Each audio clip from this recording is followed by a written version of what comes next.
Let's combat and fight back with maltracks. The war of the minds, they want control of the masses. And Common Core, they dumb us down in the classes. Without knowledge, we can't gain access. Build with the elders, take notes and write classes. We keep whining on the block, how it's gonna stop? Let's start supporting our own, make their supply drop. We buy stocks, then we buy blocks. Cause we know the truth and we tuned in to Dr. Maat. Peace and love, family. Welcome to another Truth to Power Talk. Oh, somebody, I hear some echo. Welcome to another Truth to Power Talk with your sister, Dr. Maat. Thank you for joining another powerful discussion that I have with me tonight. Two powerful guests, Baba MKUU'S and Baba Olatunji. Babas, how are you feeling tonight? Feeling fine, feeling fantastic. Thank you so much, Baba, for coming on. I know that you Babas are extremely busy, and it looks like we lost Baba Olatunji. It looks like he's coming back in. So I'm gonna wait for him to reconnect. But thank you so much, Baba, for coming on tonight. Family, tonight we will be discussing raising awareness. Raising awareness. This was a book that was recently released by Baba Olatunji and Baba MKUU'S. It's a very powerful book. Brothers and sisters online have been sharing it and buying it. And so tonight, look, family, my Babas gave me, all right, I have 12 books, 12 books that I will be giving out tonight. All right. Well, actually, I got 2 for myself, but 10 books that I will be giving out tonight. And these are books that have been autographed by Baba MKUU'S. Okay, so family, definitely make sure that you stick around, okay, because I'm going to ask you some questions. I believe in my art, so I believe in reciprocity. So you're going to have to do something to get these books. I'm not just giving them away, right? There's certain things that you have to do in order to get the books. But Baba Olatunji, how are you? Thank you so much for coming back. Is he frozen again?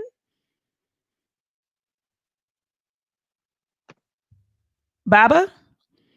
Oh man, I think we lost him again, Baba. I don't hear any sound. So we see you, and earlier before when we did mic check, you were fine, but now we don't hear any sound from you, Baba.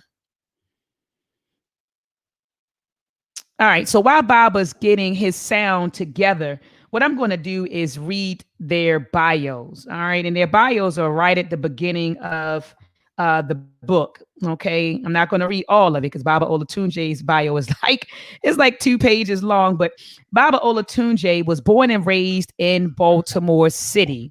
All right, born and raised in Baltimore City. He participated in the Civil Rights Black Power movement in the mid-1960s to the end of the 1970s. He also worked in a variety of organizations since 1974. Baba Olatunji has studied the work and the lectures of most of our esteemed elders and researchers, our writers, our writers and our scholars like Dr. Ben, Dr. John Henry Clark, Dr. Chancellor Williams, Dr. John G. Jackson, Dr. Marimba Annie, Dr. Charles Finch, Dr. Shinkantai Jope, Dr. Theophilo Banga, Dr. Amos Wilson, and the list goes on and on. All right. He says at one point in time in the mid 1990s and early 2000s, he was a semi-regular co-host of a radio program in Baltimore City on WEAA, which is 88.9, Morgan State University. Okay. And so anyway, he is currently a member of the group Raising Awareness. Baba MKUU'S is the co-founder of the Raising Awareness group. He has worked with young people in order to enhance their perceptions, aspirations, and goals in life, and to be an example of fortitude and accelerated resolve. The education of the African people, and especially the youth, is his highest priority, creating awareness through educational activism. So again, Baba MKUU'S and Baba Olatunji, thank you so much for being with me this Friday night. Baba Olatunji, is your sound working properly now? I'm not sure. Can you hear me? Yes. Great. You're in. So whatever you're doing now, Baba, keep it right there. Keep it right there. All right. So again, family, okay. I have 10 copies of the Raising Awareness book that I will be giving out tonight. But again, there will be some things that you have to do in order to win a copy of the book. All right. You don't have to wait on these. I already have them in my possession. I don't know if I can tilt my camera here. Okay, so I have the copies right here. They are signed, and I will be giving them away towards the end of this broadcast. All right. So, all right, let's move on. Baba MKUU, let's begin. So I'm looking at the first chapter, Critical Thought. So you have, this book is broken down into 7 chapters. And I just want tonight to briefly touch on each chapter, but you began the book with Critical Thought. Explain to the audience, and I don't know which Baba wants to take it, Baba Olatunji or Baba MKUU, or both of you may want to chime in on it. But why was it important for you to begin this book with a chapter on critical thought, critical thinking? Go ahead, MKUU. Okay, yeah. We both came up with a plan on how we wanted to approach the formation of the book and the thought process behind the book, so people can follow it in succession. And it's like almost like building blocks of a house, of a building. Laying the foundation. And the way that we think, the critical thought process is something that has to be addressed. I don't want to get into a whole lot of detail about it, but the chapter does give you a lot of tools and a lot of avenues that you can take to approach and actually assess the way that you think as a person, number one, and then number two, as an African. We have to separate the two. But we do understand that we're starting off, a lot of us who have not had the opportunity to really, look introvertly look within ourselves on how we think. We do understand that we have been living in this European paradigm for quite a while. It's going to take some time to break those other structures that we have in place in the way that we think, away and out of our consciousness. So yes, there's that. We knew that critical thought had to be the number one piece that we had to address. Absolutely. Absolutely. Baba Olatunji, do you want to chime in, Baba? Well, because as to build on what Brother MKUU said, we understood that having been enslaved for 247 years, give or take, whichever date you want to use, and then having been coming out of our enslavement for another 100 and however many years, from 1865 to the present, we have been inundated with Eurocentric thought, motifs, mythos, the whole 9 yards. And so all of our processes, how we process things, is through a Eurocentric idiom. So that's a fact. Critical thought was important to get us to the process of beginning to analyze how we think about everything. And so that was what MKUU did brilliantly in that first chapter. Brilliantly. He really broke it down in such a way so everybody could think, because we need to think about some things that we're doing, good and bad. That's right. And I mean, I couldn't agree with you more. I mean, that's, understanding the way we think is extremely important, and also changing the way we think, because we know that thought follows behavior. Absolutely. So we can't expect Absolutely. people to change their behavior until they change their thinking. So like you said, we have to start with the way we think, and we have to analyze that. And as you both, said perfectly, we've been living in this we've been living under European hegemony. Some people say hegemony for so long, that we think and we behave like Europeans. So we got to get back to thinking and behaving like African people. And so, I agree 100% with you that that you definitely had to start off with critical thought, the way we think. And so I couldn't agree with you more. Family, share this show. Take a moment out right now to share this show. I have with me tonight Baba Olatunji and Baba MKUU, and we are talking about their newly released book, Raising Awareness, Past, Present, and Future. All right, it's a dynamic book. I will be giving out 10 copies tonight. I have the 10 copies sitting on my desk to my right. So, family, please right now share this book. Let's fill up the chat room. All right. And so, Baba, in the next chapter, I see you discussed integrity. And so, I go, I'm my aunt. And so that, you got to live my aunt, speak my aunt, think my aunt. Okay. So that's being of good character. So why did you, decide to write an entire chapter on integrity? Yeah, I saw you smiling. I had to smile at the same time because I've heard you before in some of your interactions with people on your platform and other platforms that you're big on that. Yes, absolutely. Yeah, you're big on that, and I'm glad to see that you agree with that. Well, any African will agree with that anyway.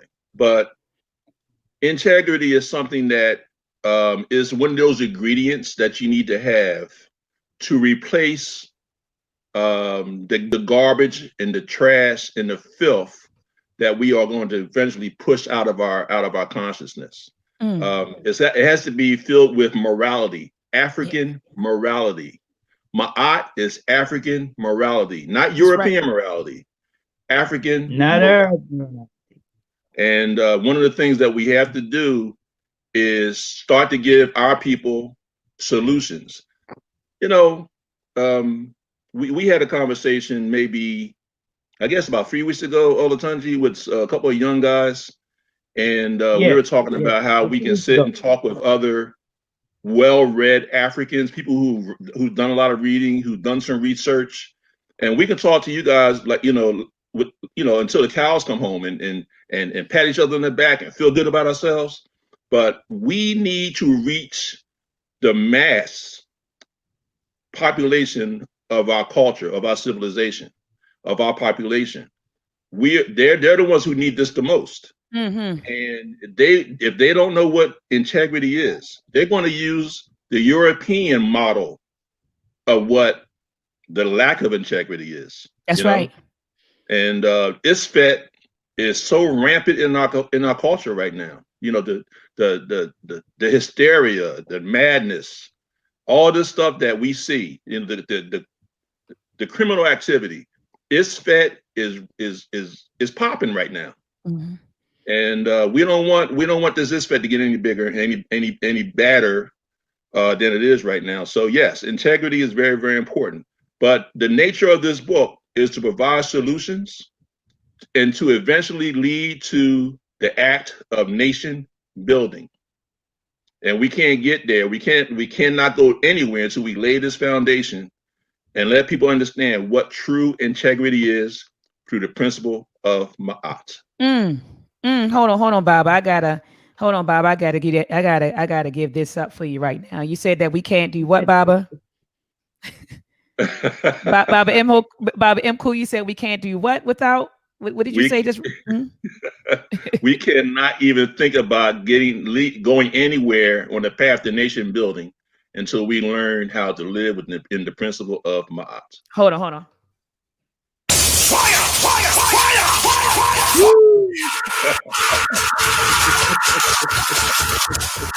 Ashe, Baba. Ashe. So like you said, Baba, we can't build nothing. We're not building anything without integrity or people with good character or people with, as they would say, as Baba Baruti would say, EY Pelly, ideal character. So you're not building anything without that. So absolutely. I couldn't agree with you more. Baba Olatunji, do you want to add to that, Baba? Yes. That integrity that Brother MKUU'S is speaking on in terms of Ma'at, when we understand the principles of Ma'at, and then when we start to incorporate them, then we can start to build on something, because then we know that we can trust one another. We will exhibit love towards one another, and we will start that. Then we know that we can build in that wholeness of being an African. Ma'at, as you know, means truth, justice, righteousness, balance, reciprocity, harmony, and order. When we apply that to everything that we do, then we can build something. We can't build anything as long as we're acting like we've been acting, but talking like we want to talk. In other words, we can't just keep speaking about things while we're still acting the same way we were acting before we started speaking these particular truths. If we're still acting the same way, we might as well not even speak those truths. We might as well stay over there and keep doing what we're doing. So this means, all of the vulgar language, use of the N-word, calling out women bitches and hoes, all that kind Come of on, nonsense. Baba. We got to stop that. We got to stop that. We have to exhibit the best of what Africa gave to us through our ancestors and what we gave to the world, because we're the ones who civilized the world. And Come now on, we're Baba. acting like the uncivilized. Hold up, And Baba. What'd you so say? Hold up, Baba. You said we civilized the world. Say that again, we Baba. civilized the world, and now we're acting like the uncivilized. And Mm. so if we're going to elevate and build something, it has to be built on proper principles. And the principles that we build it on is what our ancestors bequeathed to us. They bequeathed to us because they, as my Jegna told me a long time ago, he said, Black people, he said, before there was anybody else, Black people had already thought out thought. Mm. Did you get it? Hold up, Baba. Say that again. You got to We say that again. already thought. But before there was anybody else who was civilized, we had already thought out thought. Hold on, Baba. Meaning we had already thought about everything. We had figured out everything. And we were doing everything. Goodness gracious, And Baba. until That we was start to deep. live it, until we start to live it, we are being as phony as a $3 bill. And so what I always say is,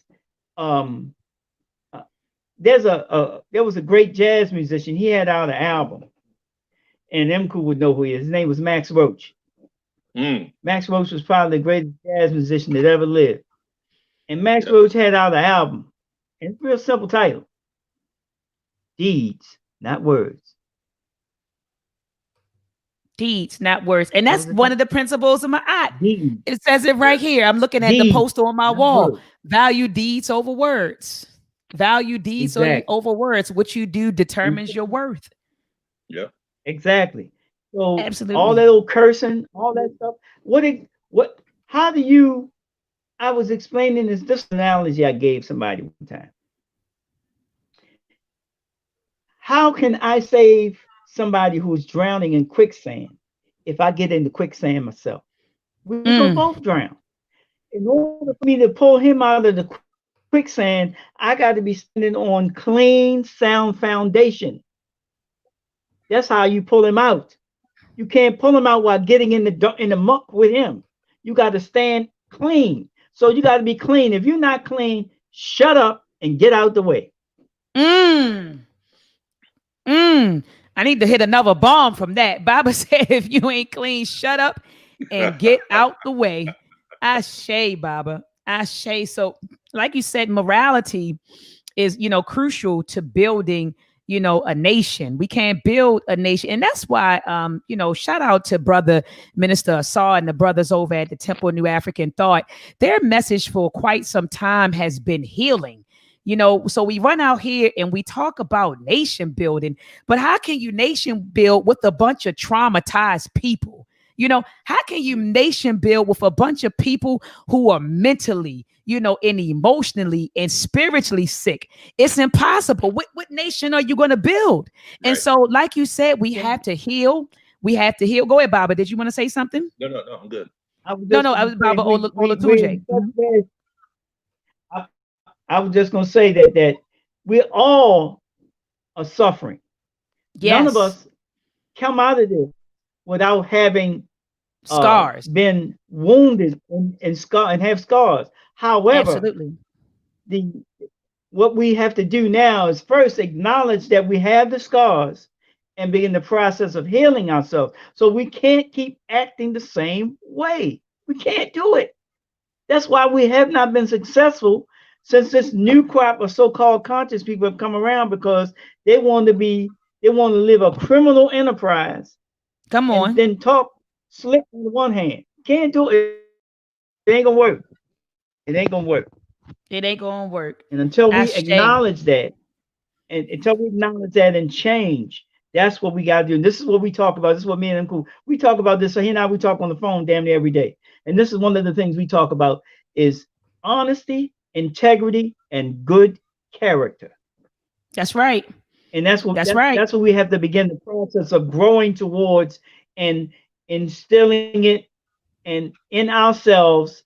And then when we walk, people will recognize it in us.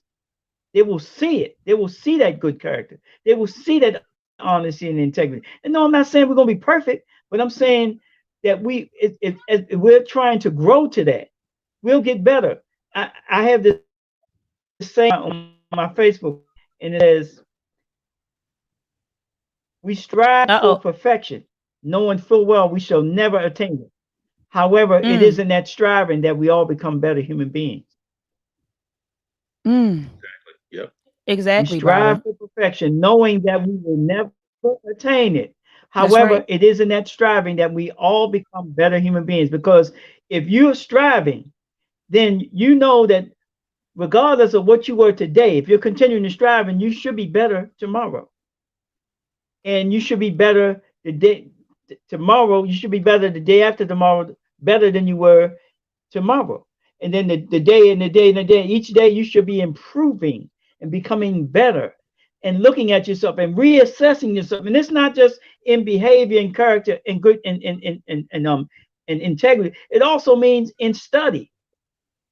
It also means in acknowledging truth where you see it, when somebody brings it to you, being able to be honest, being able to be humble and say, man, wow, I didn't know that. We think that somehow if somebody knows more than us, that makes us less of a human being. It doesn't. It just means that's something that you didn't know. That's right. But that you can still grow to become. That's right. all it means. And so I don't understand where we're getting this. Excuse my passion, but it bothers me when I see this, because I'm fronted with it daily on Facebook with all these silly arguments. Because when you bring truth to people who don't know it, then they want to argue with you about what they don't know instead of humbling themselves. I'm trying to teach them what I already know. I've been doing this over almost 50 years. Almost 50 years. I started this when I was 20 years old. I'm 66 years old. And I'm still learning, still studying, still growing. That's right. That's right. I haven't stopped. So how is it that you got conscious 5 years ago and you debating with me? Come on, Baba. How you do that? Come on, me Baba. Telling my child, like me when I used to tell my children, I said, how you know everything when I just gave you permission to walk around the corner? You know what I mean? That's a fact. But that's a fact, Baba. That's a fact. I have lived 66 years and I ain't waste my time. So that means I've been paying attention to stuff that's been going on. So there's stuff that I can give you that I want to give you. Please take it, because I can't take it with me to the grave. It benefits nobody if I can't give it to our people. Come on. It benefits nobody. And so that's what we got to do. This is what integrity is all about. Excuse my passion, but I love our people, but I want us to be better. We need it. Baba, better, and I know we can do that. Baba, make no apologies for your passion, Baba. I'm the same way. I'm a very passionate person too. And I tell people, don't mistake my passion for anger or I'm upset. It's like you said, it's just that passion, that fire, the love that we have for our people. So I totally get you, Baba. I totally get you. So family, right now, and I'm talking to Baba Olatunji and also Baba MKUU'S. We're talking about their book, Raising Awareness, Past, Present, and Future. I will be giving out 2 autographed copies of their book at the end of this discussion. So in the words of one of my colleagues, it will behoove you to stick around. All right. All right. So Baba, let's move on to chapter 3. It says discussion about the talking points Why We Deny Being Africa. And Baba, when I read this, I immediately thought about some of my peers that I matriculated through school with. And I remember calling one of them an African. And he looked at me. He said, I'm not an African. I'm American. I've never been over there. He said, sure, I know that my ancestors may have came off a boat, but I don't have anything to do with those people. I've been here. I've been here. My people have been here for 400 years. So I don't consider myself an African. I consider myself an American. So I think that this chapter, you know, discussing why we deny being African is very crucial. All right. And so, Baba, go ahead and one of you all build on that. What made you, you know, what made you create this chapter or write this chapter? Well, it was due to these conversations I was having on Facebook primarily with folks who were saying, I ain't African, I ain't black, I'm Aboriginal, I'm indigenous to America. All of the things that they say that have no historical meaning whatsoever. When I asked them, have you done a DNA test? Come on. And Baba, and Bob, I'm sorry, not to cut you off, Baba, but speaking of DNA tests, on October the 13th, I have Dr. Rick Kittles from African Ancestry coming on the platform to talk about that. But go ahead, Baba. Go ahead and continue. Wonderful. So, oh yeah. So how do you deny being African with all of the available that we have that proves that our ancestors came over here in chains? Now watch this. Here's the deal. The fact that this happened to us, this is nothing for us to be ashamed of. We have a glorious past and we can have a glorious future. That's right. We just have to acknowledge our present state of affairs and set a course for trying to do something about it. Now, when I started writing it, because I was dealing with certain folk who were pushing certain narratives that were completely ahistorical.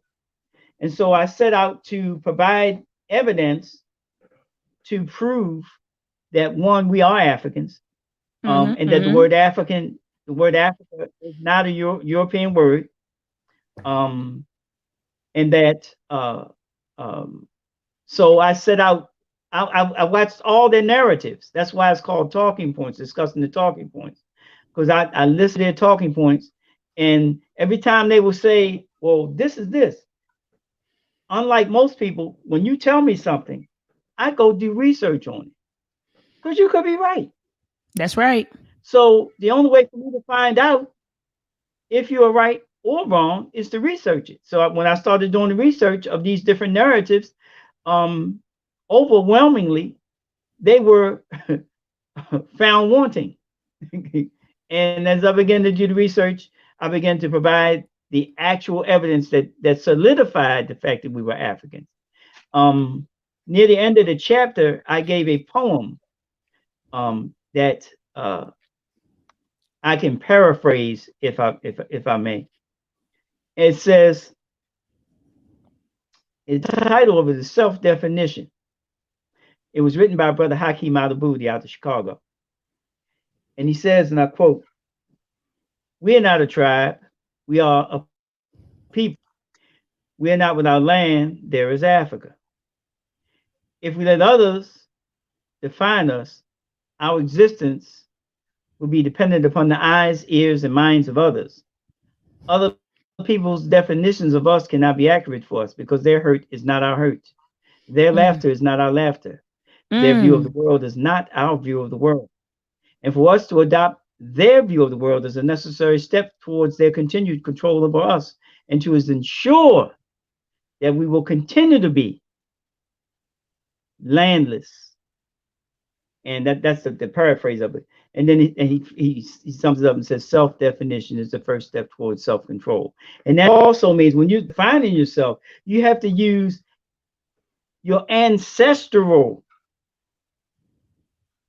mechanisms and motifs in doing that. You can't use European. So when you come to me and tell me that black, that we're not black, and you're using Black's Law Dictionary, which was only in 1891, I'm looking at you sideways. Exactly. I'm looking at you sideways because I know that you're looking at this through a Eurocentric prism. You haven't looked at what we called ourselves, how we defined ourselves in ancient times before we were before we came in contact with anybody. And we were using the word that in modern times would be classified as black to define ourselves.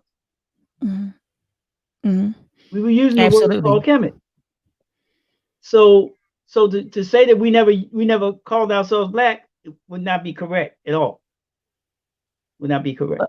That's what they say, I Baba. just went into, It's an argument I out know, there. but I'm about to say, you know what they say. I You know know what it they're is. saying. I know it is, but the chapter in the book deals with all of that. Deals with every narrative that they present, and all you got to do. I don't want to give it away. I already gave you a tidbit when I started talking about the Black's Law Dictionary when it was copywritten. But there's a whole slew of evidence in there.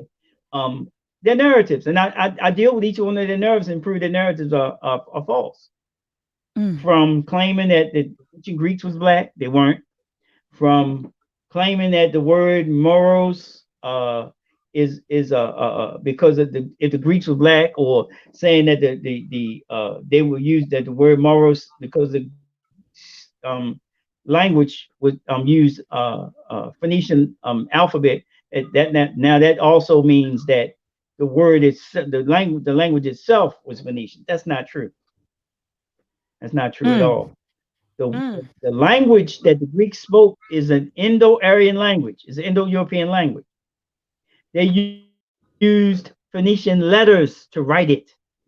Just like once the Egyptians were conquered, the Coptics used Greek letters to write the Egyptian language. Teach, Baba. But Coptic is not a Greek language, not the spoken language. It's not Greek at all. So we need to understand that. And so another brother that I know out of DC, real sharp brother, a little younger than me, but he's an elder. He's just younger than me, named Kush, the Black Unifier. One of the things he always talks about is being precise. So in history, you have to be precise. You can't be willy-nilly all over the damn place. So when we started this project, that was one of the things that we set out to do, was to be as precise with our evidence and documentation as possible. So that's what that chapter deals with. Can I build with, on that? Anybody? Yeah, go ahead, my brother. I'm sorry.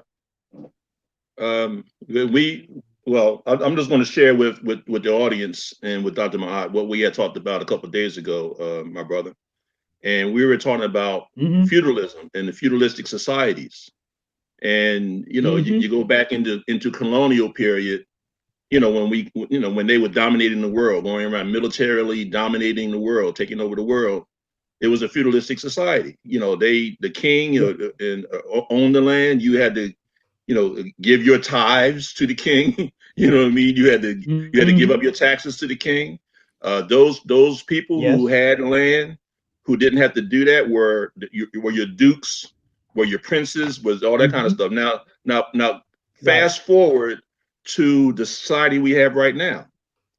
It's really a neo-feudalistic society. Teach, Baba. So when you look at feudalism basically is just, I think it's like 4 or 5 things. Governance. If the king owned the land and owned everything that's in that province, in that nation, it was that meant it was privatized. Governance today is privatized. It's owned by the corporations. Economy. The king handled the finances of the nation, of the company, of the country, or whatever, his province, whatever he ruled over. The economy now is a capitalistic society ruled by the international banks. Same thing. Public life. Same thing. Royalty. Our royalty is our politicians. Unequal rights. Obviously, that's what it was back then. They had no legal protection. Do we have that now? Do we have equal rights? Nope. Do we have legal protections? Nope. For the common people? Now, the common people back then were the poor Europeans, and unfortunately, the Africans who were dominated and militarily conquered on the African continent. We are now basically, except for maybe some Hispanics, we are now the common people. We are living in a neo-feudalistic society. And until we learn basically the paradigm, the reality that we live in, we're not going to be able to change this. The way that we think, we're not going to look at integrity any differently than we need to, other than European. We had to understand that we had to have African. The integrity has to be Ma'at, spiritually and based on Ma'at. And this is how we start. We have to understand that we are living basically in a feudalistic society, and our thought process is feudalistic. We have to change it. Absolutely. Thank you so much for that, Baba Olatunji and Baba MKUU. I see the next chapter, chapter 4, is about the Bible. And I know that some brothers and sisters watching, maybe Christians, look at Baba Olatunji, my mama's in the chat room now, Baba. And I know that I had Baba on the phone one day, and my mom, we were talking about, I think it was belief, right, Baba Olatunji? We were talking about belief and going back and forth. And Baba was telling her, well, I got the facts. And she said, well, belief carried me through. So they were going back and forth. But it was all good, family. It was all love. But I do see in chapter 4 that you have the chapter is entitled, "Is the Bible the Word of God or the Work of Men?" And I know one of my former students, he's in the chat from also. He was with me at Everyone's Place today. And so we were talking about religion, upstairs, Baba Olatunji, in the back of the store. So we're upstairs in the back. We're sitting down and we're talking about religion. And it just so happened to be a minister behind us, right? And so he turns around and he was like, so he was getting all offended and flustered when I was telling him about the African concept of God, and I was telling him how we perceive the Creator, and how, again, we're spiritual beings. And I've heard the elders say this a million times: spiritual beings having a human experience, and how there's no separation from us and the Creator. We're tied to everything. Everything is everything. Absolutely. Everything is interconnected. Everything is interrelated. And so I'm explaining this to them. So of course he turns around and he gets flustered. She doesn't know what she's talking about. And so he starts yelling, she doesn't know what she's talking about. And then he's trying to break down to them what really happened at the council on the scene. And so it kind of went left. And what I said was, in the middle of the I guess if you want to call it an argument, I said, I'm not arguing him. I'm not arguing with him. I'm not talking to him, because I knew he wasn't going to be honest, Baba MKUU and Baba Olatunji. So I just kind of shut down. And then he started walking away, and they were laughing. Both of the students, they were cracking up. But I was like, I'm not talking to him, because like you said, they're not going to be honest, Baba Olatunji. So anyway, I wanted to share that story with you, because I know my student, he's watching now, and he was curious about this particular chapter. Is the Bible the Word of God or the work of man? What are your thoughts on that, Baba? No. It's not the Word of God, Baba? No, it's the work of men, evil men primarily. Now, the chapter starts by asking some critical questions. And for the most part, I use history, but I also take the Bible and I go in the Bible, and I can show you in the Bible itself the contradictions. I can show you books that are mentioned in the Bible, but they're not in the Bible. So the question becomes, where are they? Who removed them? And why? Since they're mentioned, you would think they would be there, correct? Yep. Absolutely. And I actually have this, and everything that I tell you is in the Bible. I give you the chapter and verse so you can go read it. Then I give you some history, because we have to use some history, because we're talking about the Nicene Council, for instance. If you get a dictionary, any dictionary, and I have one here. Just hold on for a second. I'm going to show you something real fast. All right, Baba. And I'm going to show you what it says in the Nicene, because most people don't realize the word, the Nicene Council is mentioned in most dictionaries. The Nicene Creed, I'm sorry. It's mentioned in most dictionaries. Let's see if I can find it here. Yep. Let me highlight it because I want to make sure y'all can see it, because it, people will try to tell you that it don't exist or that it didn't happen. So the question is, because most of our people, they don't listen to us. They have to listen to the white master. And so I have to show them. But I want to know if y'all can see that. Let me see. Wait a minute. Where we at? Over here. Wait a minute. Trying to see if I can get the camera right. Shoot. Right there. Yep, right there. Wait a minute. Right there. Oh, there it is. You have it highlighted. You have it highlighted, Yeah. right, Baba? Wait a minute. Yeah. Okay. Yeah. Yes. Wait a minute. All right. Now that's the Nicene Creed. Can anybody read what it says?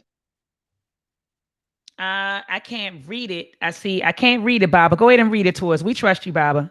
Okay. All right. It says,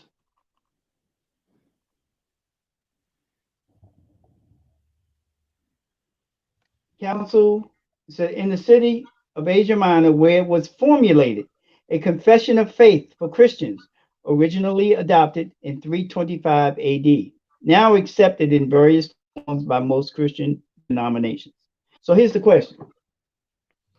If the creed was not established until 325, and the man that they refer to as, whether you call him Yahshua or Jesus the Christ, supposedly died in 33 AD, how are we arguing that this is a creed that he came up, that he postulated, that he preached, when I just showed you that the creed was not established until 325 AD? He was gone over almost 300 years, according to their beliefs. Right. And I was getting ready Because to say that's even if he supposedly. Right, supposedly, allegedly. That's if he existed. Let's just for the sake of, let's just suspend the argument, because I do deal with that too in the book. Let's suspend that argument, say he existed. Okay. So, but according to their story, he died in 33 AD. The creed isn't even established until 325. And it was a big hubbub about it. They didn't just come in and say, okay, we're going to do this. There were two sets, there were two groups, there were two opposing groups. There was one group followed by a man named Arius, and there was another group followed by two other men, Eusebius, and for whatever reason, I can't remember the other character's name. But they had the ear of Constantine, and so they convinced Constantine to adopt their position, which was this creed. And so that's how the creed became the formation for the Christian church. So before that, there was no such thing as a Father, Son, Holy Ghost anywhere that we can say with any degree of certainty before 325. But Baba. This is the creed that everybody's articulating, saying that this is what Jesus taught. So somebody has some explaining to do.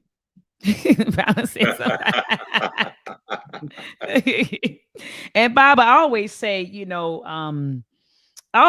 Baba, that you could tell that, it was created, or was a religion that came out of a European patriarchal culture. They just totally took the woman out. So you got the Father, the Son, and the Holy Spirit. So you're saying, well, where's the woman, right?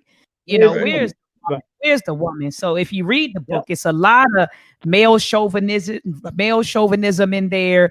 It's a lot of a lot of misogyny. A lot of misogyny is right there in what they call the good book.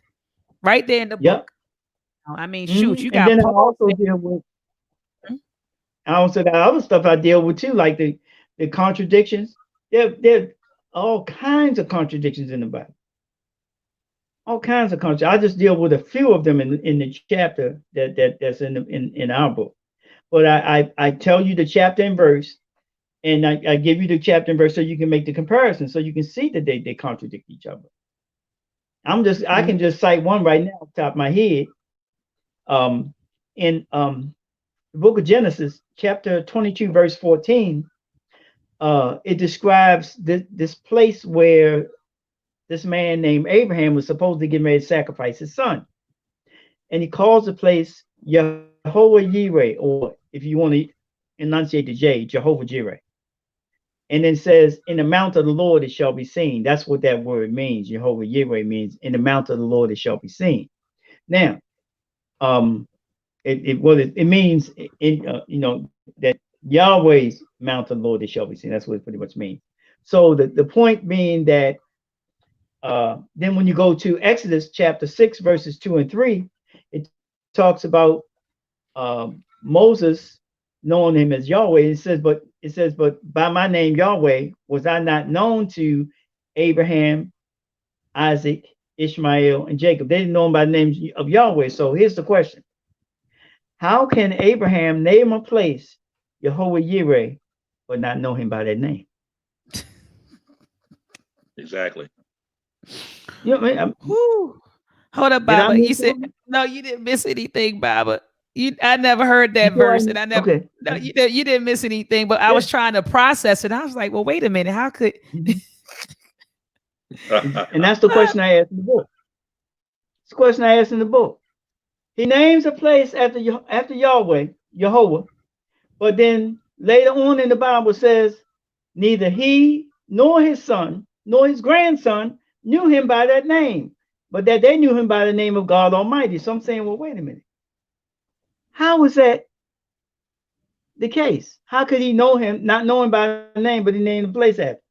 Right. That's just one contradiction. I mean, there's a bunch of them. There's a bunch of them. A lot. Bunch of them. A lot. And I list a few of them in the book.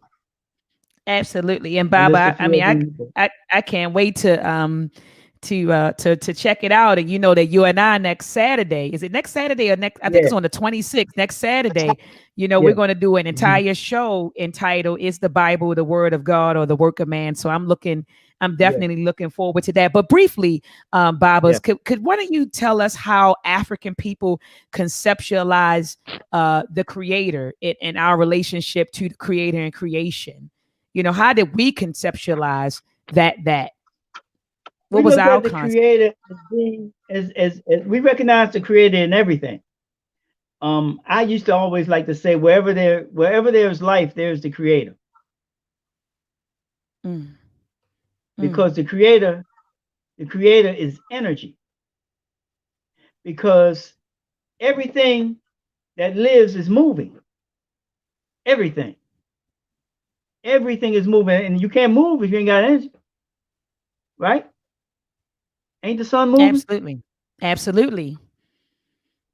Biggest force of energy that we know. Absolutely. That's why the Egyptians called it Ra. That's why the Egyptians called it Ra.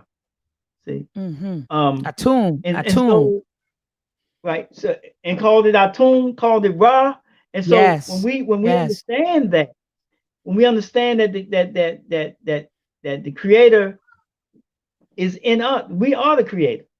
We are a manifestation of the Creator's energy and power. That's right. And when this physical ceases, that energy of the Creator leaves the physical and goes back to whence it came. The essence. Which is why the people of Kemet, what did they do? When they cross over to a mentor, they did what? To become one with Asar. And then to become Asar, because they become united with Asar, to go back to that which was the beginning, the Creator. Absolutely. And the Creator is in everything. And so that's the difference in how we look at the Creator versus how the Abrahamic mythos, they look at the Creator outside of themselves. That's right. We look at the Creator as encased in everything, encircled in everything, which is the 365-degree circle. Hold on, Bob. I gotta give it up. Sister Melissa. 360 degrees. I'm sorry, 360-degree circle. So we see that, and so that's what our ancestors recognized thousands of years ago. That's why when my Jegna told me, we had already thought our thought. Hold on, Baba. I gotta give it up. I I gotta give it up for you, Baba. Hold on.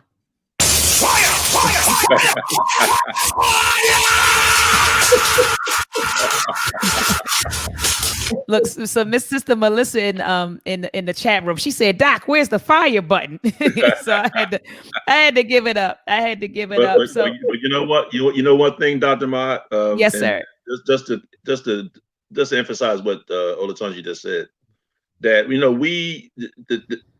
you hear people say all the time that we are gods, and to a certain degree that's correct, but we are living a symbiotic relationship with nature. We can't live without, you got Geb, you got Newt, you got Nun. You cannot live without air. You got to breathe. You cannot live without water. You have to drink. You have to hydrate yourself. Geb, what lives on the earth? The fauna. If you eat meat, you whatever. Anything that's grown naturally on the earth, you can consume that. So yes, nature is creation. Creation is us. God is us. Come God on. is creation. God is nature. That's right. So yes, technically you can call yourself gods, because that's exactly what we are. Oh my gosh. Hold on. Absolutely. Hold on. Just one more time, Babas. Hold on.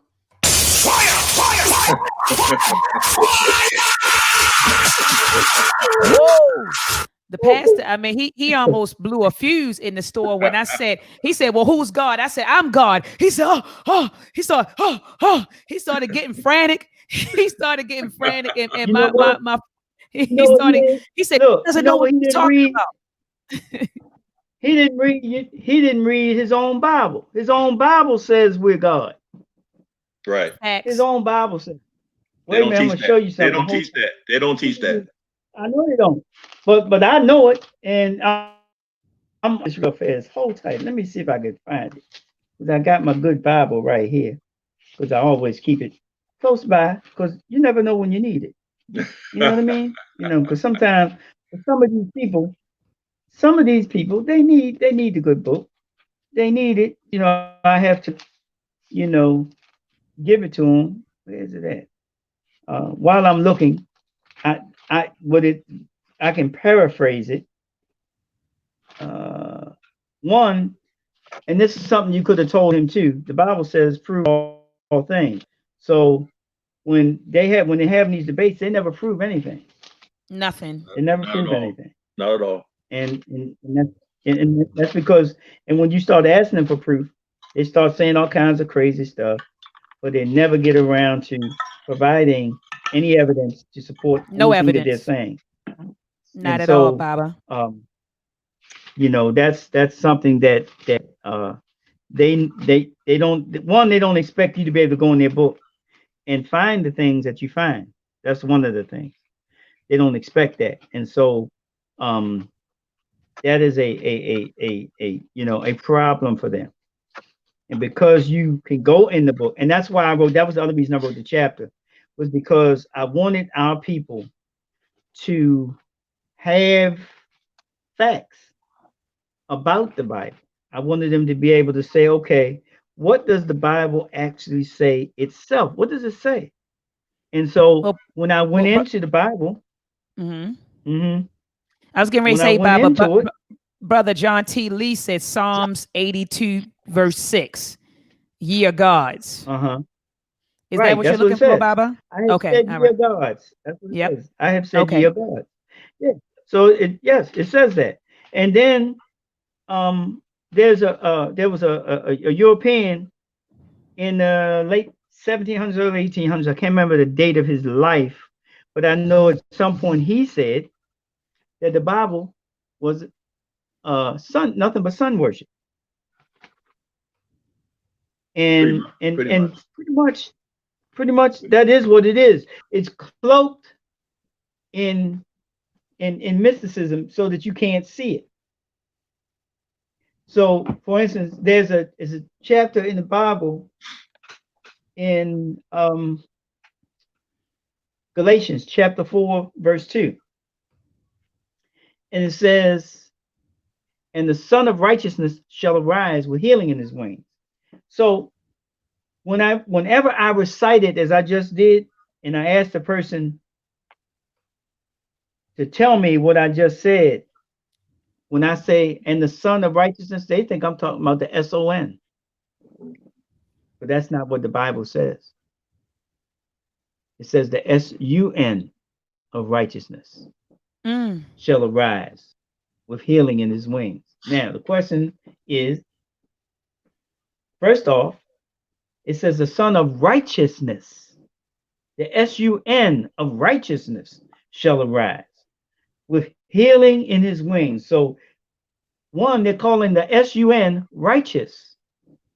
Two, it says when he rises, he will have healing in his wings. So the question I said was, well, the Son don't have wings. So what are they talking about?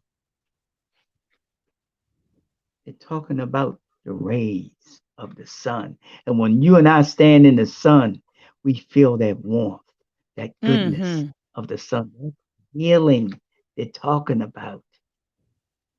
Right. They're not talking about right. They're not talking about the S-O-N. No, all you read it. It's that right. All you got to do is open up your Bible, go to Galatians chapter 4, verse 2. It says that, and the Son of Righteousness shall arise with healing in his wings. And so the problem that we have as a race of people is that we've been forced to accept the biblical mythos, the Abrahamic mythos, regardless of whether we adopt it through the Hebrew faith, the Christian faith, or the Islamic faith. And all of them, somewhere you're going to talk about Abraham in all three of those religions. That's why I call it the Abrahamic mythos. And Bible, that brings those religions. And Bible, that brings me. I'm glad you brought up the other religions. Well, Islam, because then you have a chapter that's dedicated to that on chapter 5. Is Islam an indigenous African religion, and were the original Arabs or Arabians black people? And I don't want to call names out. I could, but you know that's going around in the community too. That Islam is an indigenous African religion, and that the original Arabs were black. And so you got folks running around, in the community talking about that. And so, yes, Baba. Yeah. I used to be a practicing Muslim. I converted to Islam in 1974, took what they call Kalima Shahada. By late 1977, I was a Muslim imam. So I had studied it well enough that people recognized certain qualities in me to elevate me to a position of leadership. I continued to study after becoming an imam. I held that position for almost 4 years before I gave it up. In the process, I learned everything that I could about Islam. I've read the Quran from cover to cover 12 times. Say it again, Baba. 12. Say it again, Baba. I've read the Holy Quran from cover to cover 12 times. Woo! 12. Wow. Wow. And so I can go into the Quran. I can show you better than I can tell you.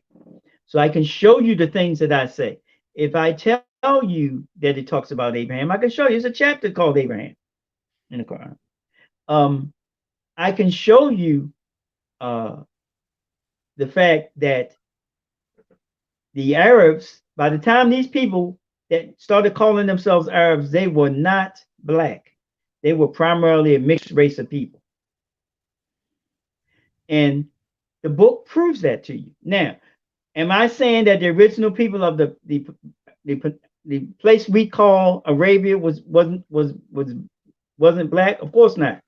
The peninsula that we now call Arabia, the first people to migrate out of Africa who migrated there, yes, they were black. And they were there for a while. And they established their own culture, and their language evolved and grew. And at a certain point, invaders came down and started mixing with them. Eventually, they lost that war. as we lost in other places. And then they conquered them. And then there was a confluence, a mixture between the two. And they mixed their culture, their language, and their bodies. And so Exactly. you have all these different complexions there now. And then on top of that, after the advent of Islam in 610 AD, by the way, because we need to deal with timelines, because that's another problem we have. That's We don't very have the important. correct timelines in terms of discussing history. So Exactly. That's right. the book, the chapters I have timelines in them, so you can see the timelines and see when everything was what it was. Yes, as the book says, when the world was black, by brother Supreme Understanding. Yes, the world was black at one time, but it didn't stay black. And so we have to acknowledge when it stopped being all black, what happened? What happened? And we know what happened. There was a process of invaders coming out of the Caucasus Mountain regions of Northwestern Asia and Central Asia. And that they came down and descended on the black world and raised hell. And then they've been raising hell since they came out of those places. Hold on, Baba. Hold on. In Hold on. some places they dominated more than others, but they dominated them everywhere. And so, and as they did, they conquered and either mixed or just completely poured in their whole mythos into areas. And so with Islam, that's what you have. The language of the Quran is Arabic. The language of the Bible is Hebrew or Aramaic. And so, yes, I know Arabic. For somebody who just asked the question. And so what we know about Arabic is that Arabic is a Semitic language. The word Semitic comes from the word semi, which means part of or half. Now, if you do your research and you do the etymological linguistic trail, you'll see that Arabic traces its lineage back to the oldest Semitic language in the area. All languages derive from this mother tongue, Akkadian. Now, I'm going to tell you something. Anybody that debates, that wants to debate me, I'm going to tell you this. Don't argue with me. Prove me wrong. Prove me wrong. Go get your research and trace Arabic and see where it takes you. You're going to wind up, because all of the Semitic languages have their origin in the first Semitic language, the oldest Semitic language, which is Akkadian, which borrowed heavily from the Sumerian language, by the way. Facts. And you not believe me? Go do research. Go do the research. That's all. And then Baba MKUU'S and Baba Olatunji, because I know we're coming down to the wire. Family, bear with us for about 15 more minutes. We have I'm getting ready to start taking names to give away these 10 books. But I do see that you all dedicated a chapter to the N word. So why was it important for you to discuss, the N word? And you have a lot of folks who are justifying using it, right? It's like, oh, it means Niger, it means Nagas, it means this, it means that, And so why was it important for you all to write a chapter on the N word? Go ahead and take it, Olatunji. Again, it goes back to what MKU talked about earlier, which is integrity. Goes back to integrity. And so when we go back to integrity, we need to understand the origin of the term. Now, they try to say, one of them said, well, it comes from Naga. So I said, okay, well, let me go look this word Naga up. So when I did the research on Naga, I come to find out that Naga comes from India. So they said, well, the first people in India was black. You're correct. But here's your problem. The word Naga is a Veda Sanskrit word. The problem with that is that the people of India who were called the Harappans, their language has not been deciphered yet. So you got a problem. You can't equate that word to the original black people who were there. So now we have to trace where that word came from. Naga is a Veda Sanskrit word. What kind of language is Veda Sanskrit? Veda Sanskrit is an Indo-Aryan / Caucasian language. It is the oldest Caucasian language. It is the mother tongue of Caucasian languages. Just like Akkadian is the mother of Semitic language. So you can't use a word that comes from our mortal enemies and then try to say that it came from us. And that's what they're then they trying say, to well, what about facts? Yep. Right. That's when you start to do your research. So then they say, what about Nagus? Okay, Nagus. Nagus means fit to be king. It's an Amharic word, which is a Semitic language, Semitic word. The problem with that is this: you can use it if you want to use it. My issue was that, one, we're not all kings.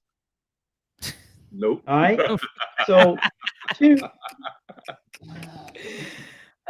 most of us don't even try ourselves to be fit to be king because we ain't living right.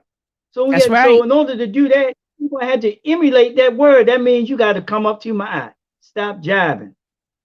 Stop jiving. Stop playing. That's right. If you're gonna do that, then do it.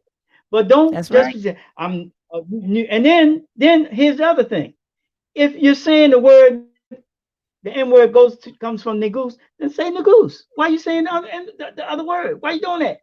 Why are you bastardizing the word? That you're disrespecting the word that you claim it comes from. So you're acting again. You're caught up in your emotion because you like the word, because at a certain point, a group of people made it popular. They popularized it and made you like it. So you just say you like using it. Well, don't try to make it historical, because it ain't. And you're not historical playing with it. So stop it. Stop it. And that's what it is, Baba. And then they try to blame us old folks and say, well, y'all was using it they was using it in the blaxploitation movies. They wouldn't use it. If you watch any of those blaxploitation movies, they didn't use none of that word as a term of endearment. They never did. They used it the same way we always used it, as a disrespectful term. And further, and I'm gonna say this in closing, so I know we gotta go. When they brought our ancestors over here in chains, were no ends on those ships. There was Ashanti, there was Yoruba, Igbo, Wolof, Mandinka. That's what was on those ships. Wasn't no damn. Stop calling ourselves that. That's a word that our mortal enemies called us every time they cracked that whip on us, every time they chopped off a toe, every time they lynched one of us, every time they raped us. And they did rape men, women, and children on those plantations, as well as on the trail leading up to the doors of no return. They ain't just raped the women; they raped the men and the women and the children. They raped everybody. And don't forget, every time and a the spar whole hat time they were staying in. Olatunji, don't forget, every time a spar hat gives you a recording contract too. Absolutely. I want to say this. You better use it. I want to say this, Baba. I want to say this. Dr. Frances Cress Welsing, while you were talking, I was thinking about something that she said. She said, we're the only people on this entire planet who have been taught to sing. And I believe you posted this, Baba Olatunji. We're the only people on this entire planet. Yeah, we're the only people on this entire planet who have been taught to sing and praise our demeanment. I'm a bee, I'm a hoe, I'm a gangster, I'm a thug, I'm a dog. If you can train people to demean and degrade themselves, you can oppress them forever. You can even program them to kill themselves, and they won't even understand what happened. Oh my God. Hold on. I got to give it up for Dr. Frances Cress. Yeah, you got to go and hit it again. Hit that button again, girl. Now that's fire. That's fire. That's fire. Gotta give that up to Dr. And so if we don't under it, and so this is what we're talking about when we start talking about integrity. This is what we're talking about. We're talking about coming right, coming correct. Be correct. Come on, we can do this. We don't have to live like that. We don't have to act like that. We don't have to treat each other that way. And watch this. Y'all say it's a term of endearment. Okay. The moment you get mad with your brother, man, what's the first thing come out your mind? I'm gonna kill it. Yep. I'm gonna kill it. You can't have it both ways. You can't have it both ways. You just can't. Stop it. Stop it. And so we need to, we can be better. I know we can be better if we want to be. We can be better. Absolutely, Baba. Absolutely. So, in the last chapter, you talked about dealing with interpersonal relationships in the African community, solution for our collective future. So, what does this particular chapter deal with? And Baba, hold on, I want to give them some instructions to win this book, because while you're talking, I'm going to be picking names. So, family, in order to win the book, and I'm giving out 10 copies, 10 autographed copies of Raising Awareness. In order to get a copy of this book, this is what I need you to do. One, subscribe to my YouTube channel. I know that there are folks watching this broadcast on Facebook. Head on over to YouTube, type in Dr. Maat. When you type in Dr. Maat, hit the subscribe button and be sure to hit the notification bell so that as soon as I go live, you will be notified. So that's the first thing I need you to do. All right. Subscribe to my channel. After you subscribe to my channel, I want you to look for this video that's happening right now. Thumb up the video. Thumb up the video. Once you thumb up the video, I want you to share this video on your Facebook page, okay? Or on your social media pages. Some people may be on Twitter. Some people may be on Instagram. I'm on Facebook, okay? So I need you to share this video on Facebook preferably. All right, or preferably. All right, but when you share it on Facebook, be sure to tag either Dr. Maat or tag Dr. Deanna Bailey. All right. Then after you do that, head on over to my fan page. I don't even like to say fan page. I hate that. I like to connect with people on these pages. But I have a public page, okay, called Dr. Maat. Like the page, okay? And I know how many people I have following you right now on that page, okay? But be sure to like the page, and then after you finish, click done in the comments section. So I'm going to repeat these things, and I'm also going to post them in the comments section. So hold on one second. So the first thing I need you to do, guys, let me type this in the chat. What I want you to do, guys, is subscribe to my channel. All right. That's the first thing I want you to do. Head on over to YouTube. Head on over to YouTube. Look for my channel, Dr. Maat. Subscribe to my channel. Once you subscribe to my channel, hit the notification bell so that as soon as I go live, you will be notified. All right.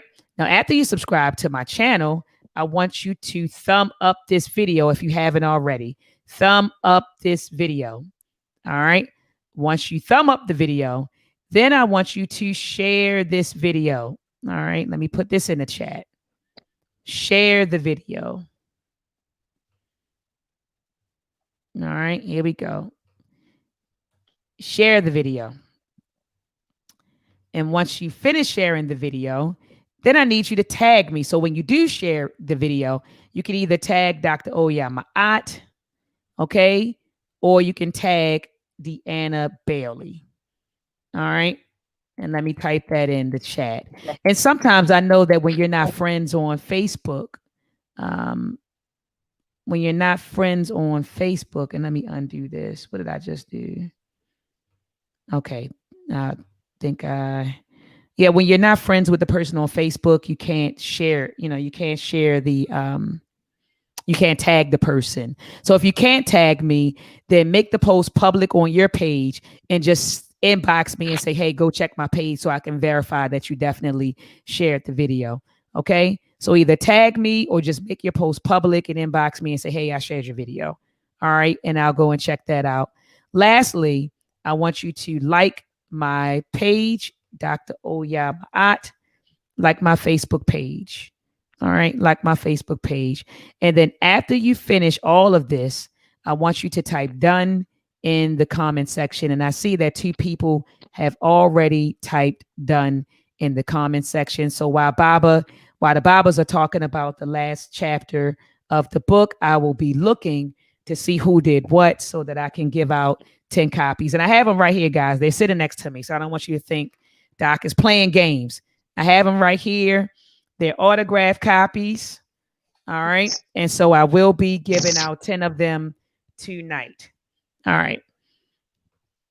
Okay. All right. So Baba Olatunji, Baba MKUU'S. So the last chapter, I'm sorry, let me go back to the title of the last chapter. Dealing with interpersonal relationships in the African community, a solution for our collective future. What can we expect when we read this particular chapter? That particular chapter represents I guess you can say the three major reasons why the book even exists. And it's a book about nation building, education, and solutions. So until we reach that final stage of our development as individuals and in the community, before we can even think about nation building, we need to understand and know and confidently know how to deal with each other in a social setting.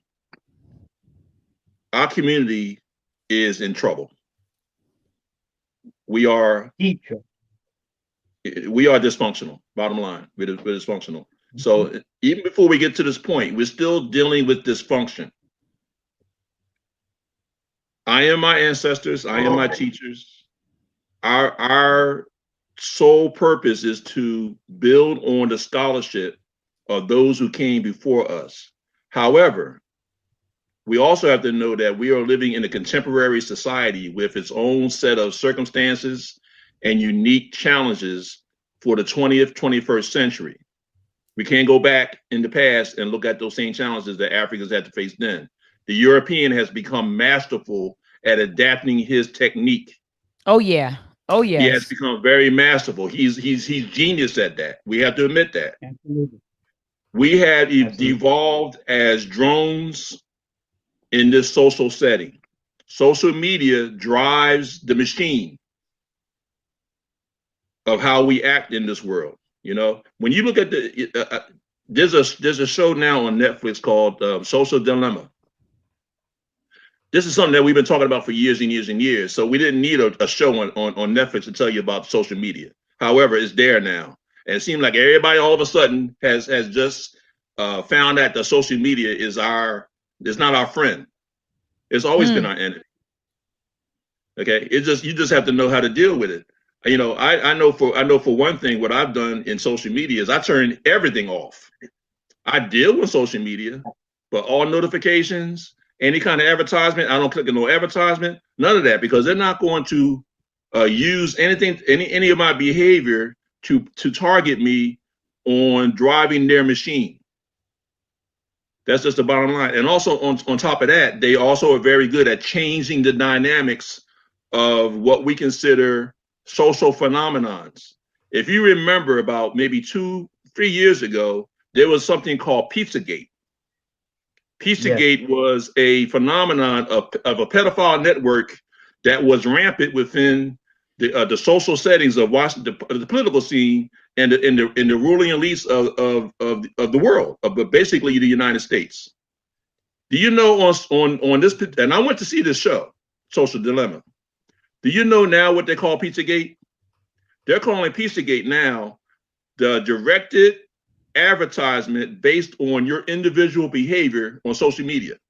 So now they didn't change the whole meaning of what Pizzagate means. And eventually, in another year or so, we're going to forget what Pizzagate meant. That there was never a pedophile ring. Mm-hmm. Okay, so this is how slick these Europeans are. You know, but you know, the miseducation of the Negro continues to this day.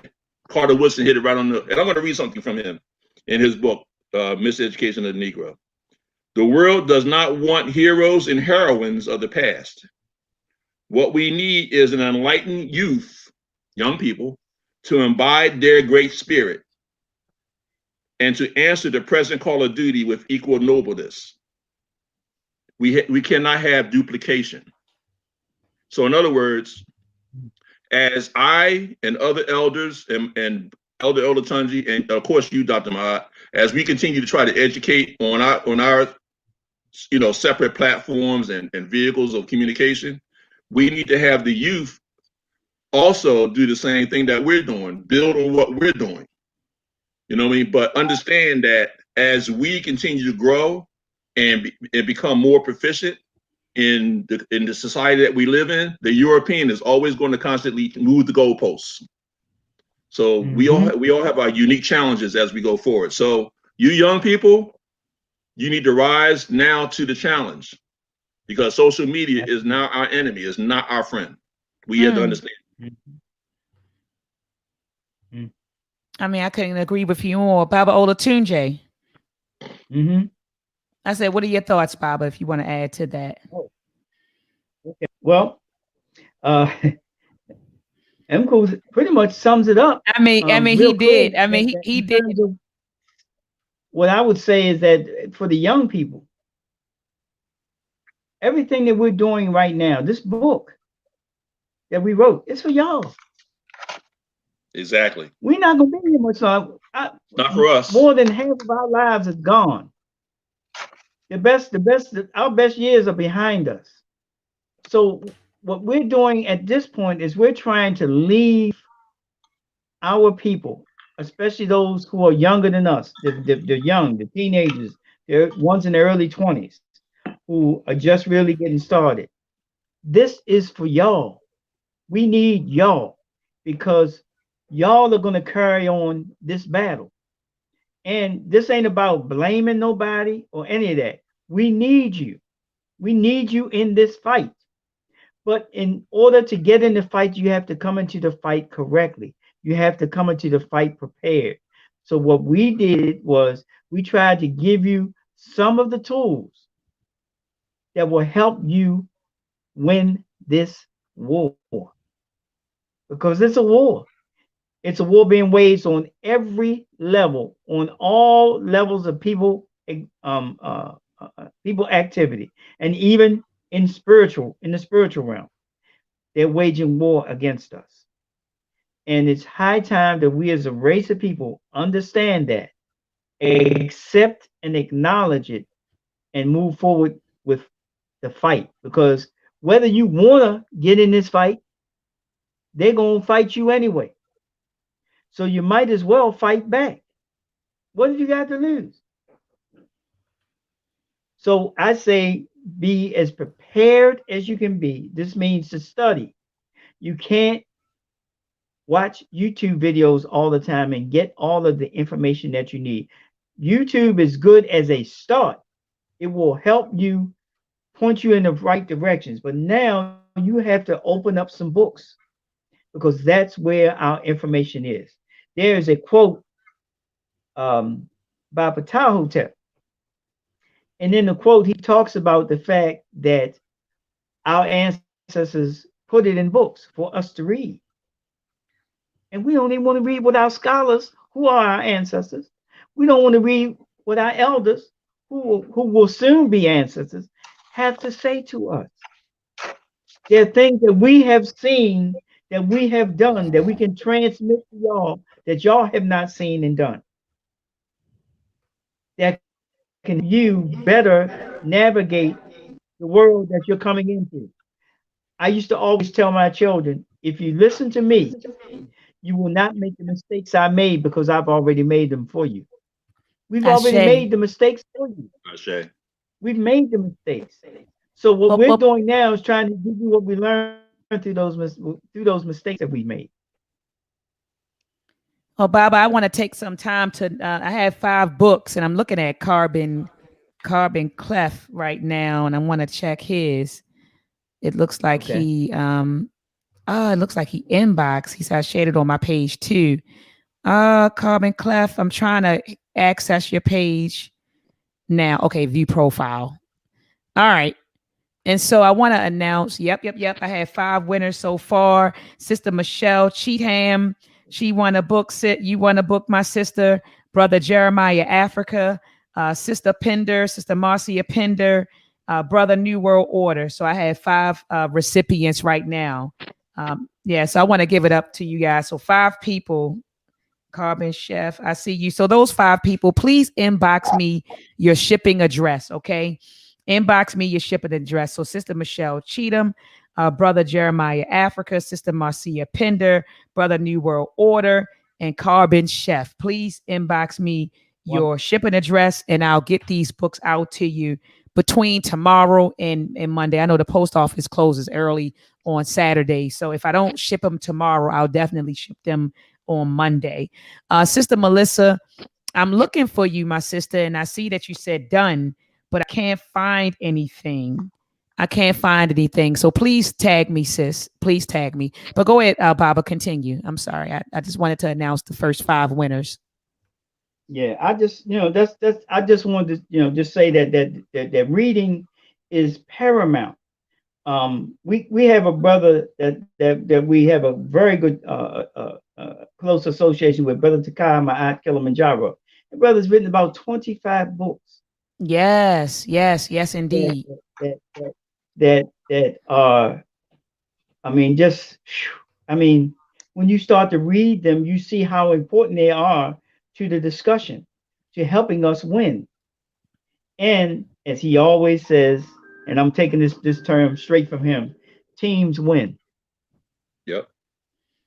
And so we're going to win this time, but we're going to win because we do it the right way. We're not going to win if we're trying to act like thugs, if we're trying to act like criminal-minded individuals operating out of the lowest base energy of those whom we're trying to defeat. That's not going to work. We got to do it the right way. Absolutely. And so, I have a quote that I put in the book. Probably put it in 2 or 3 different chapters, and it goes like this. And I read it somewhere. I don't even know where I got it from. So I never claim it as my own. I always say unknown because I can't remember where I got it from. But I memorized it. I might have tweaked it a little bit, but this is how it goes. It says, "With a man or woman who is honestly mistaken, here's the truth. He or she will either quit being mistaken or cease to be honest." Exactly. So I always, after I put that quote, I usually say, so which one are you? The one who's going to cease to be honest, or the one who's going to quit being mistaken? Yep. Ashe, Yeah. Baba. And I just want to show some wow, just do this real fast. You see my book list? This is my bookcase. I read all those books on that shelf. I've read all the books on that shelf. Here's my other bookcase right here. And I thought I had an issue. Look, Baba, I thought something was wrong with me. I'm always buying a book and reading books, and I thought it was only me. I'm like, golly, I'm running out of space. I need another bookshelf to put right here. It's like, absolutely. I just bought this other bookcase, and I've been buying these books. I've been reading these books, like I said, since I was 20 years old. I've seen, like you said in your opening, I've seen Dr. Clark speak, not on video, in person. I got the signature in one of my books. I've seen Dr. Van Sertima speak, not on video, but in person. I've seen Dr. Ben speak, not on video, but in person. I've seen Amos Wilson speak, not on video, but in person. I've seen Dr. Tony Martin, not on video, but in person. I've seen Dr. Marimba Ani, not on video, but in person. I've seen these great scholars. I've seen Dr. Charles Finch, not on video, but in person. So I've seen our giants. There've been a few I wished I had seen. I never got to see Joe or Dr. Chancellor Williams, but I have his book. This is one of the first books I read. I've read that book, The Destruction of Black Civilization, 8 times. 8 times, and I still dabble in it when I need to. But I've read it 8 times. I've read Sheikh Anta Joe's book, The African Origins of Civilization, Myth of Reality, 6 times. Because you can't read these books one time. You got to keep reading them. You got to keep reading them over and over and over again. And each time, Baba, I read these books, I learned something new, or I recognize something that I didn't read the first time, or understand something that I didn't understand the first time. Yeah, absolutely. Absolutely. Absolutely. And we have another. I wholeheartedly agree. Wholeheartedly agree with you.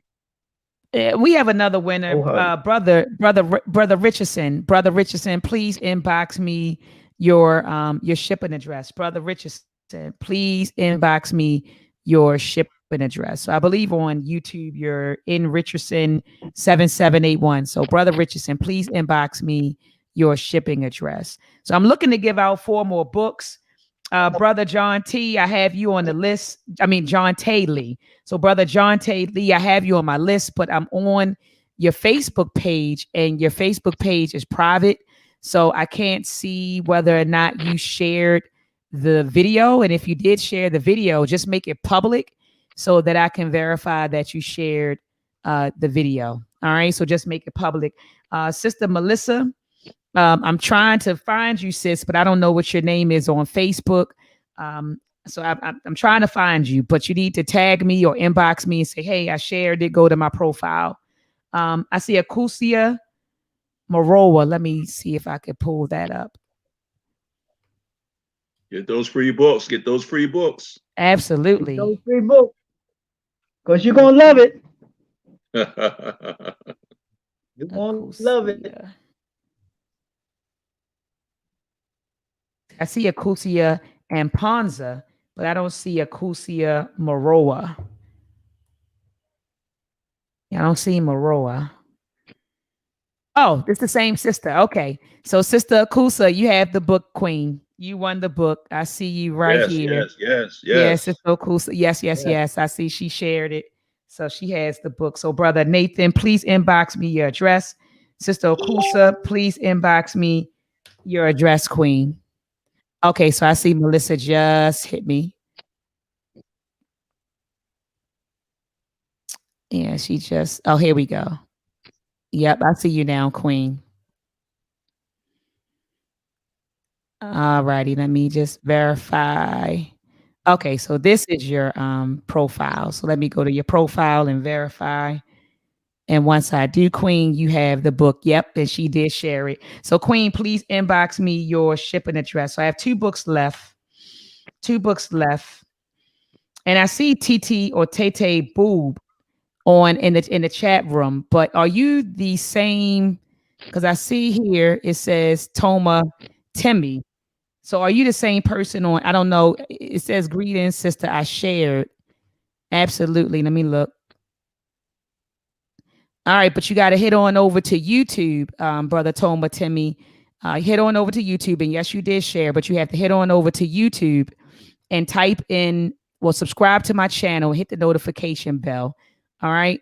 So make sure you go on over to YouTube. I see that you did share, but head on over to YouTube, subscribe to the channel, and hit the notification bell so that you can win a copy of the book. All right. So we have 2 books left. 2 books left. All right. So Baba Olatunji, did you want to begin to wrap it up, Baba? Or Baba MKUU'S? Yeah, I can say a few words.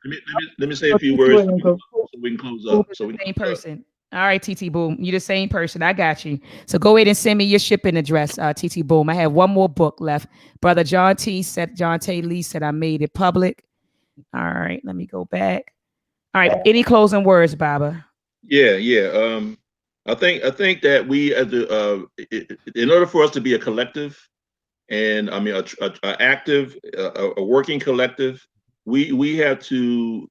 Let's just say we go back and recapture some descriptions of our past in African society, who are working under African traditional political institutions, and in order for you to be part of the collective, what they call the Mwana Funzi, and these are Africans who are open-minded, who are motivated, who are active, who are people of integrity, who are respecting each other in the community, who know how to deal in respectful relationships, who know the purpose and the importance of having an African nuclear family, an African wife, an African husband, obviously having African children, building an African society, nation building, so to speak.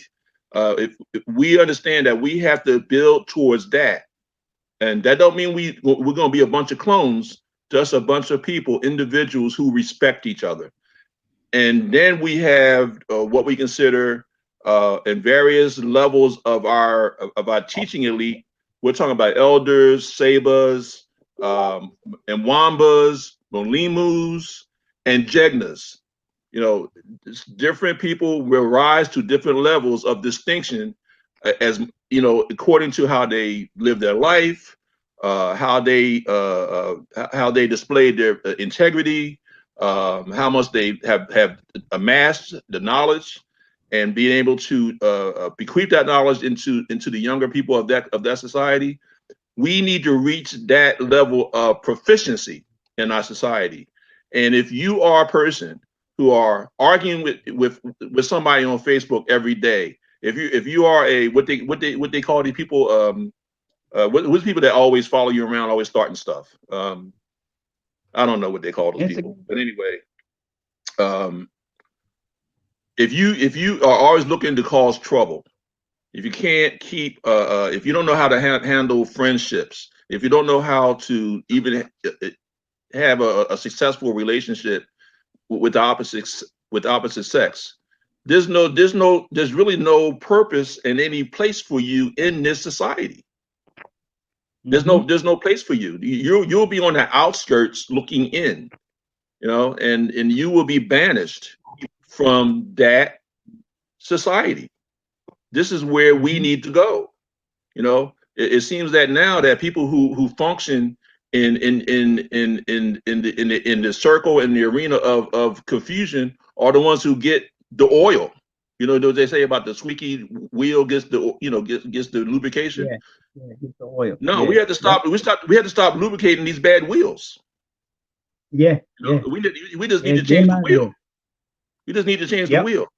So yes, we have to learn how to be warriors and understand what you said, Dr. Maat, earlier about Iwa Pele character. Yes. You know what I mean? We had to go towards that.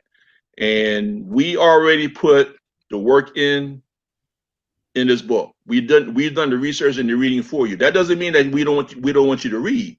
By all means, cross-reference and check our work too. But we've done all the work for you.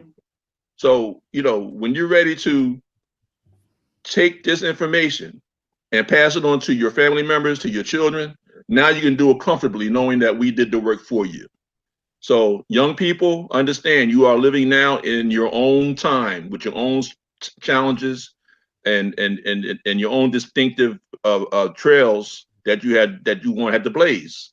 It's much different than when me and Olatunji came up in the 60s and the 70s. You know, we're dealing with a whole different dynamic right now. So yes, take this information, but mold it to what you need to survive and to nation build in this time and in this age and in this era. But do your work, do your research, do your work, and just get going, get moving, and we'll be here to help you. We'll be here to support you as best as we can.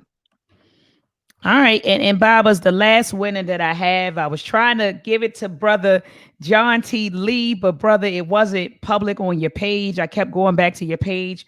The last post that I could see was a profile picture of you from September the 1st. Sister Kenya Pierre, I was looking on your Facebook page, and the last post I see is from July the 4th when I had Baba Takai Kilimanjaro on your page. So another brother just came through and tagged me. His name is Brother Brandon. So Brother Brandon, please be sure to inbox me your shipping address, brother. So you won the last book. All right. And so we have 10 winners here. We have Sister Michelle Cheatham, Brother Jeremiah Africa, Sister Marcia Pender, Brother Titi Bube, Akusa Moroa, Sister Melissa, Brother Richardson, Brother Brandon, Brother New World Order, and Carbon Chef. All right. So you won. I had 10 books. I actually have 12, but I'm keeping one. And I may give another one away, Bob. I don't know. That last one, I don't know. I'm actually thinking about giving it to my mother or my auntie. So That's what I'm thinking about. But thank you so much, Babas, for coming on. And so, I definitely look forward to more builds. But let me give it up to you, Babas, before you all leave. This was a powerful show. Family, please take time out to share this show. And if you are watching the show from Facebook, please head on over to YouTube, subscribe to my channel, Dr. Maat, and be sure to hit the notification bell so that as soon as I go live, you will be notified. I just want to drop a bomb for the elders for coming on tonight. Fire! Yes. Yes. All right. Thank you so much. I appreciate you. I appreciate you. So thank you so much, Babas. So I think that, you all closed it out perfectly. So was that the closing, or did you want to add to that, Baba? I always like to close anything with a quote from Patau. All right. Be not arrogant because of your knowledge. Seek counsel from the ignorant as well as with the wise. For the limits of knowledge in any field have never been set, and no one has ever reached them. Wisdom is rarer than emeralds, and yet it can be found among the women who gather the grindstones. Yes. And so for me, the most significant part of that quote was the fact that the limits of knowledge in any field have never been set, and no one has ever reached them. Yep. So like you said, can't be arrogant. We can't be arrogant. Right. We can't be arrogant. We gotta, we just put in the work. Go read. Stop watching. I'm not saying don't watch YouTube, but you gotta open up some books. You gotta read, but you gotta read the right stuff. So that means you have to build on what our African-centered scholars have left us. They left us a treasure trove of documented evidence and information. And most of us never read it, but we walking around acting like we know everything. That's right. Most of us have never read it. And so you're gonna have to invest your money. Instead of investing your money in foolishness, invest your money in books. That is a valuable treasure. And don't think that it has to be all African scholarship either. We need to understand we need to understand what this European is doing. So, arm yourself with that information. That's and right. I talked about social media earlier. There's a book that I recommend. This European has put it in this book. It's called The Age of Surveillance. I got it written down here. The Age of Surveillance Capitalism, and it's by Shoshana, Soshana Zuboff, Zuboff. The Age of Surveillance Capitalism. And this book has been out now for a couple of years. And this is the reason why this so-called program that's on Netflix right now, Social Dilemma, was not new to me. It was not new to me, because I've done my research. But our YouTube scholars, they go to a Netflix program and say, "Oh yeah, look at this. You got to look at this program." Well, you shouldn't have been surprised by that. That's right. Nope. You should have done your research first. Why you got to wait for Netflix to tell you what the hell's going on? Right. But before you go, Dr. Maat, I got a question for you too. I said, before you go, Dr. Maat, I got a question for you. Okay, that'll work. You want to ask online or offline, Baba? I'll ask you right now. We ain't got to go deep into it. I just wanted the yes or no. Did you read that article? The one about Malcolm X? Malcolm X? Yes. Yes, I read half of it. I read about half of it. It was long, Baba, so I read about half of it. So we had to have a conversation about the article. It was in family. What he's talking about is Baba published an article on the assassination of Malcolm X. After he published this article after Netflix dropped the 6-part miniseries on Who Killed Malcolm.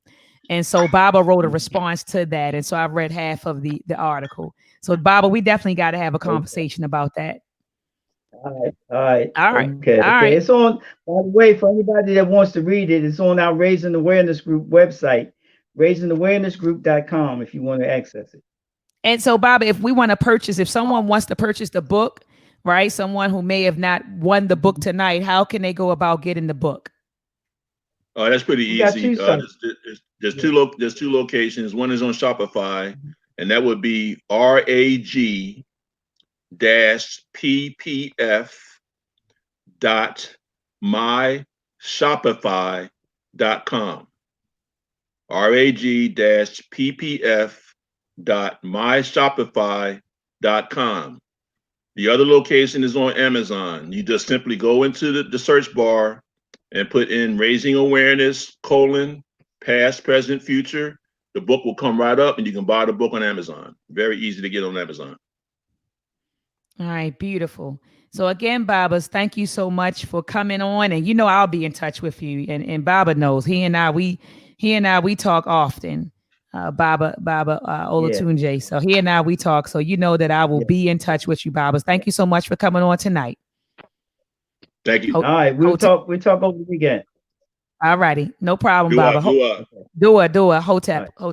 Let's combat and fight back with maltracks. The war of the minds, they want control of the masses. And Common Core, they dumb us down in the classes. Without knowledge, we can't gain access. Build with the elders, take notes and write classics. We keep whining on the block, how it's gonna stop? Let's start supporting our own, make their supply drop. We buy stocks, then we buy blocks. Cause we know the truth and we tuned in to Dr. Maat.